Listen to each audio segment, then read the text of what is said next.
Bienvenue sur WiseCat, la chaîne où on peut apprendre à coder sans avoir fait le MIT. Dans cette vidéo, on va voir comment on peut envoyer un mail automatiquement grâce à Google Apps Script, qui est le langage de programmation intégré à la suite bureautique de Google et donc à Google Sheets. On va faire 3 cas de difficulté croissante. J'ai mis des petits chats. D'ailleurs, si tu aimes cette vidéo, lâche-moi un like, ça lui paiera les croquettes. Première étape, comment envoyer tout simplement un mail.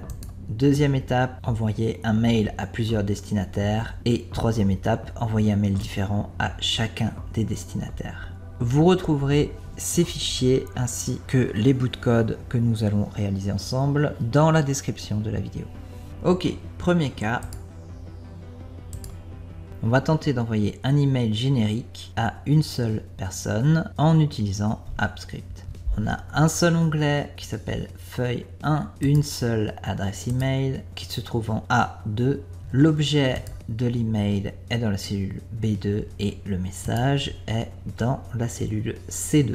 Avant de commencer, on va faire une pause, plan d'attaque. Eh bien, on a de la chance, dans Google Apps Script, envoyer un email, c'est une seule ligne de code. On a une fonction et 3 arguments. L'argument email address qui va simplement être l'adresse mail, l'objet qui va être ici et le message qui est ici. Donc le plan, ça va être de commencer par définir des variables pour indiquer à AppScript où se trouvent les éléments à rechercher, puis on va utiliser cette commande pour envoyer notre mail. Ok, je vais aller dans Outils, éditeur de script. Je vais appeler ma fonction mail simple par exemple, mais peu importe en fait. Et on va commencer par définir les variables. Première variable, la variable SS pour spreadsheet qui va simplement signifier qu'on va s'adresser à la spreadsheet qui est active. Donc j'ai get active spreadsheet.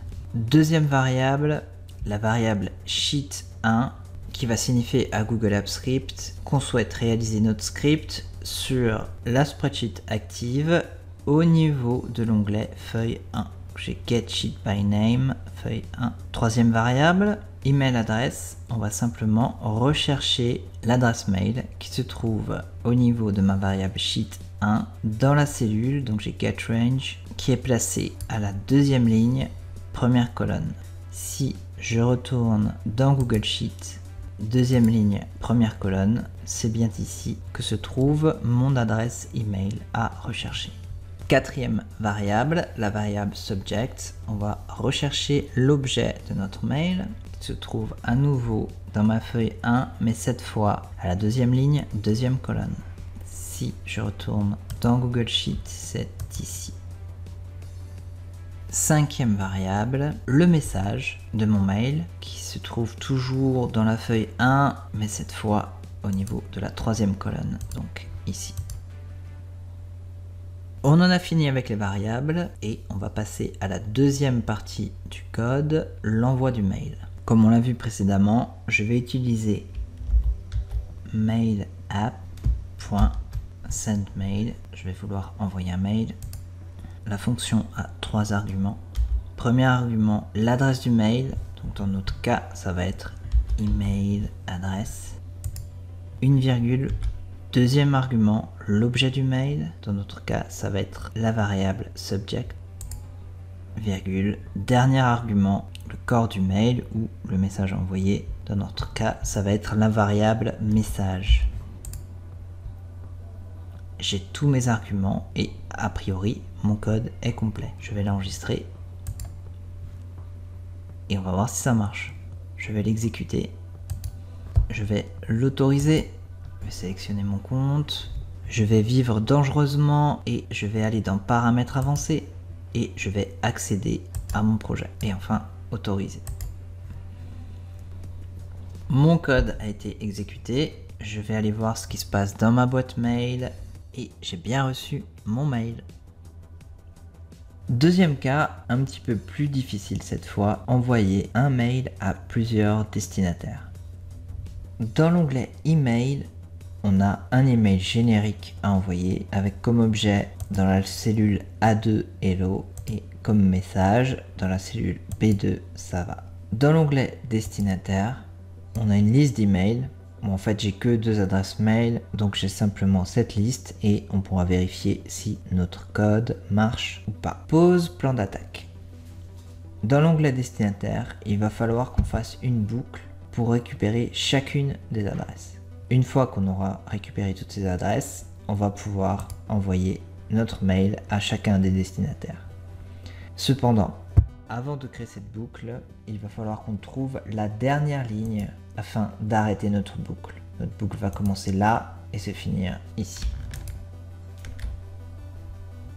Je vais aller dans Outils, Éditeur de script, je vais nommer ma fonction email multiple et on va commencer par définir les variables.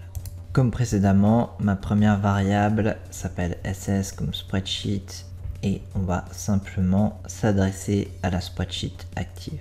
Deuxième variable, la variable destinataire mail qui va faire référence à l'onglet destinataire, donc dans la spreadsheet active. L'onglet destinataire est l'onglet qui contient mes adresses email.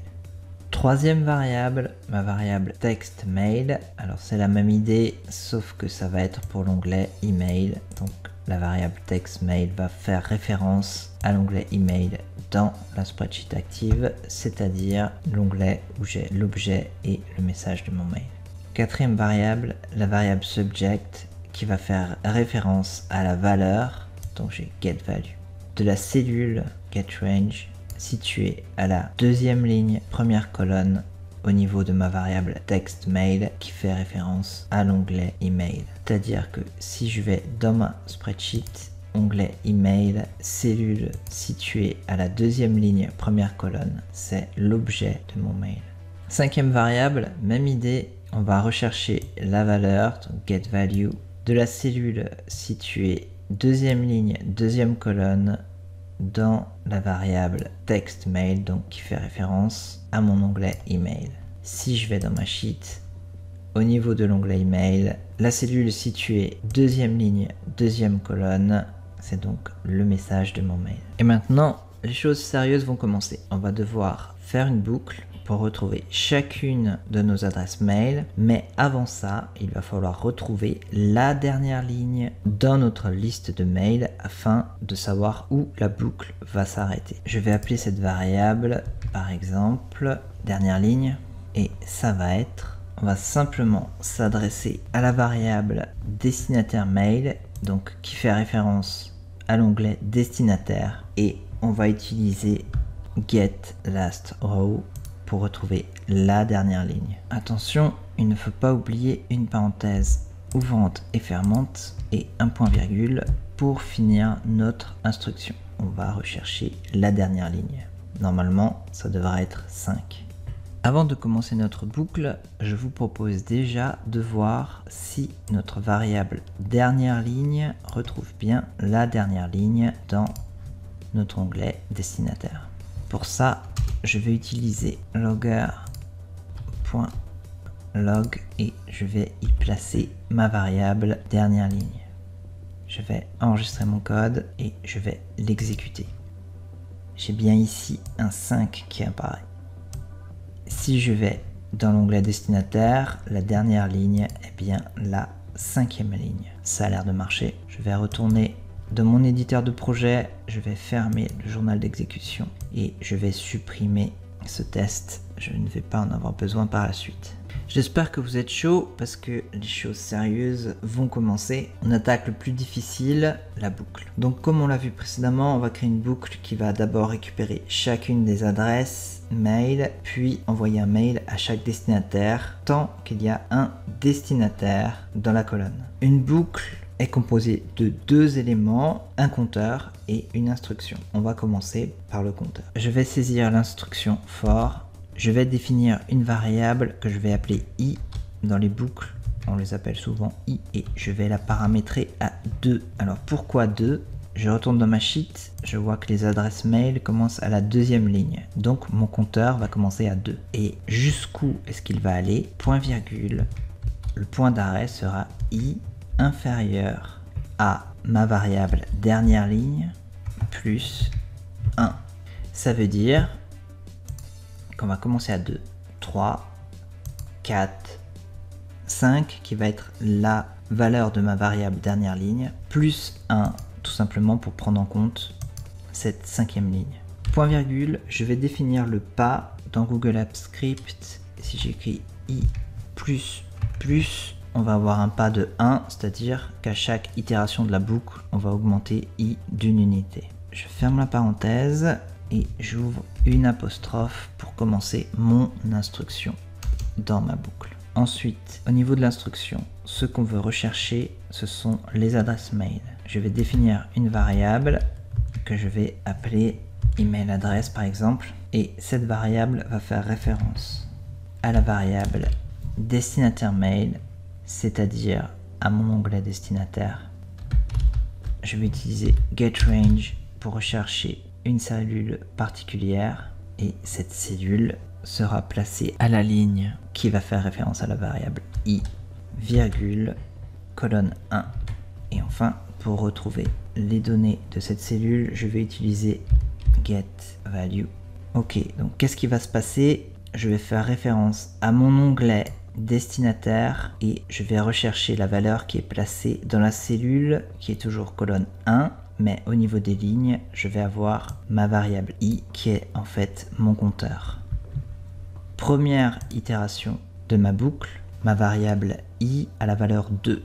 Donc je vais avoir cette adresse mail. Deuxième itération, ma variable i a la valeur 3. Donc je vais récupérer cette valeur. Troisième itération, je vais récupérer cette valeur. Quatrième itération. Et ensuite, je vais dépasser mon nombre maximum d'itérations qui est défini à 5 plus 1. Et donc ma boucle va s'arrêter. Dernière ligne de code, j'ai plus qu'à envoyer mon mail. Donc je vais utiliser mailapp.sendEmail. J'ouvre la parenthèse. Premier argument, les adresses mail qui vont se retrouver dans la variable email adresse. Deuxième argument, subject, c'est-à-dire cet élément-là.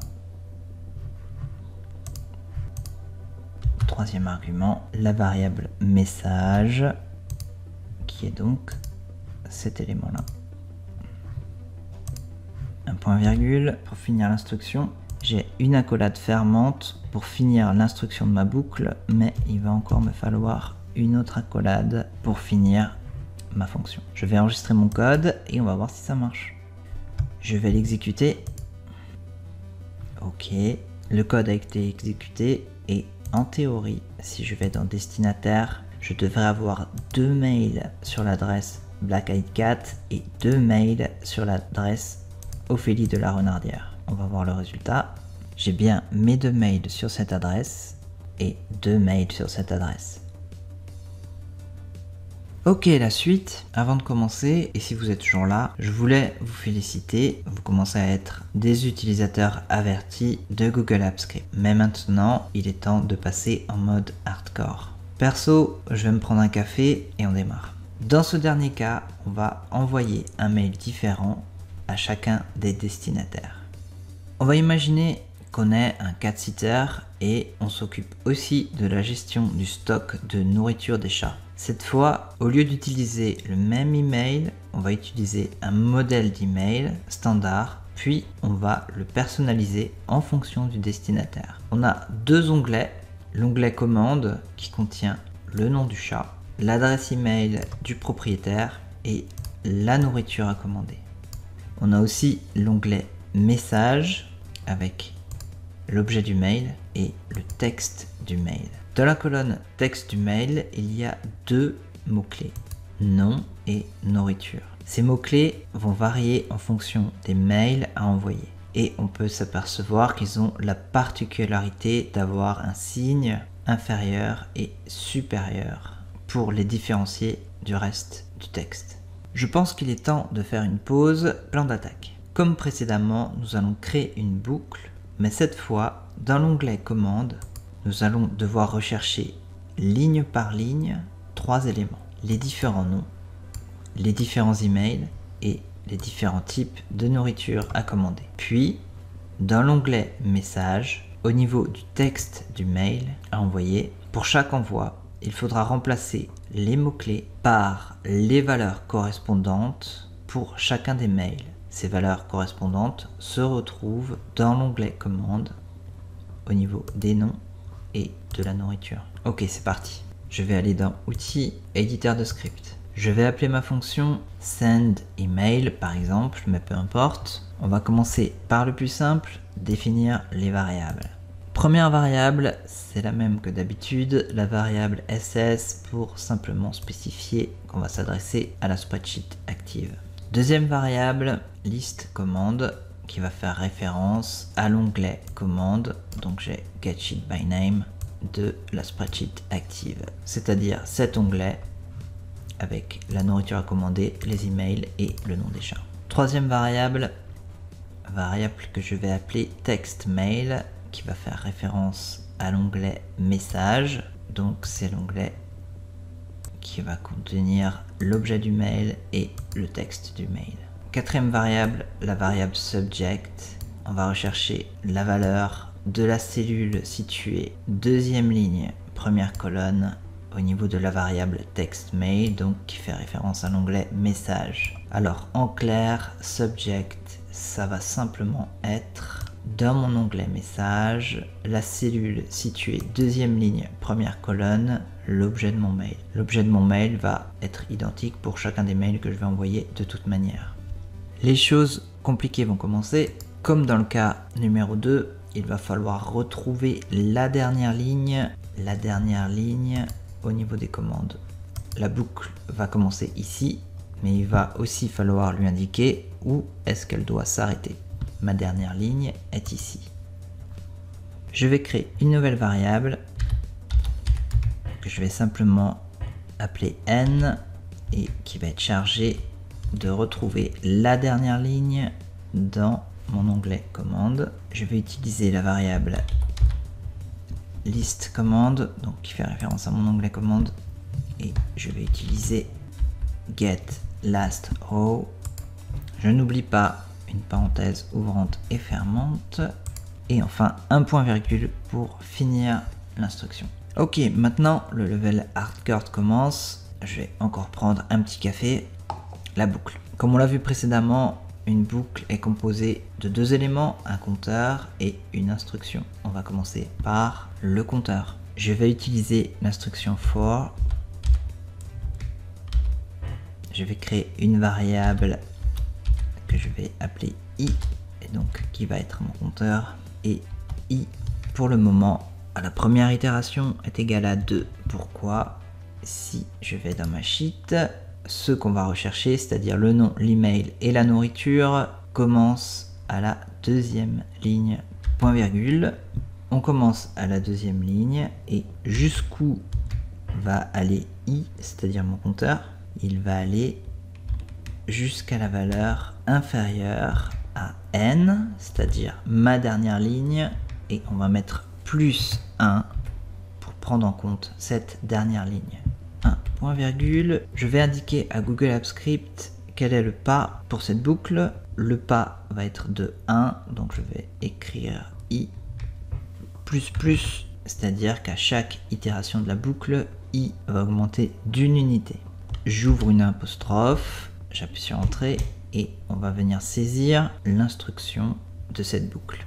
Alors c'est une boucle un peu spéciale puisque dans cette boucle on va avoir de nouvelles variables.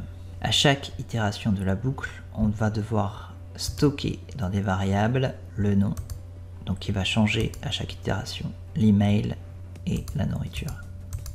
Première variable, on va stocker l'adresse email. On va faire référence à la variable list commande, c'est-à-dire l'onglet commande, et on va rechercher la valeur de la cellule située colonne 2, ligne i, c'est-à-dire mon compteur. À la première itération de la boucle, i est paramétré à 2, et donc on aura la valeur colonne 2, deuxième ligne, c'est-à-dire cet email. Deuxième variable, c'est un petit peu la même chose, ça va être la variable nom du chat.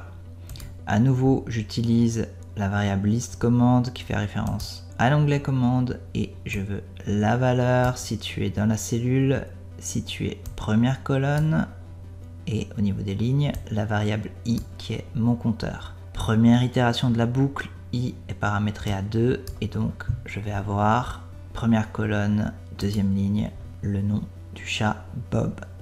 Troisième variable, toujours la même histoire, la variable type aliment, toujours en utilisant la variable list commande qui fait référence à l'onglet commande. Cette fois, je veux la valeur de la cellule située colonne 3 et toujours au niveau des lignes, ma variable i qui est mon compteur. C'est-à-dire qu'on va avoir dans l'onglet commande, troisième colonne, deuxième ligne. Pour la première itération de la boucle, on aura steak. Dernière variable, la variable message qui va simplement être le message à envoyer.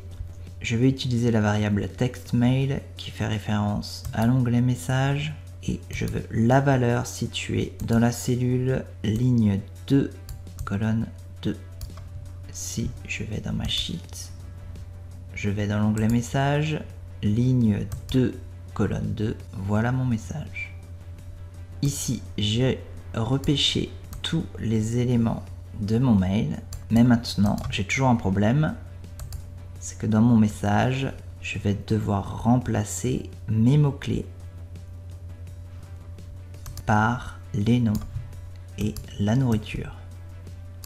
On va donc remplacer les mots-clés. Pour ça, je vais devoir modifier ma variable message à chaque itération de la boucle. Je vais saisir ma variable message égale message.replace et je vais remplacer mon mot-clé nom. C'est pour ça qu'on avait utilisé les signes inférieurs et supérieurs pour bien les séparer du reste du texte. Et je vais remplacer donc cet élément du texte contenu dans ma variable message par ma variable nom chat.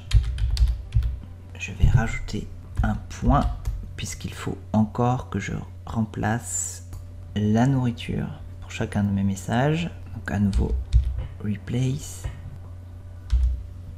nourriture, c'est-à-dire dans ma sheet ce mot-clé là, et je vais le remplacer par ma variable type aliment, donc qui se trouve ici. Fin de l'instruction qui consiste à remplacer mon message par la valeur des variables que j'ai capturées précédemment dans ma boucle. Et il ne reste plus qu'à envoyer notre mail. Donc pour ça, je vais utiliser mailapp.sendEmail.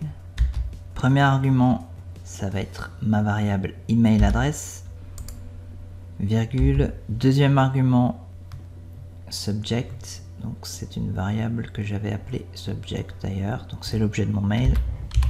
Et dernier argument, body, ou en fait le corps du mail. Dans notre cas, c'est une variable que j'avais appelée message.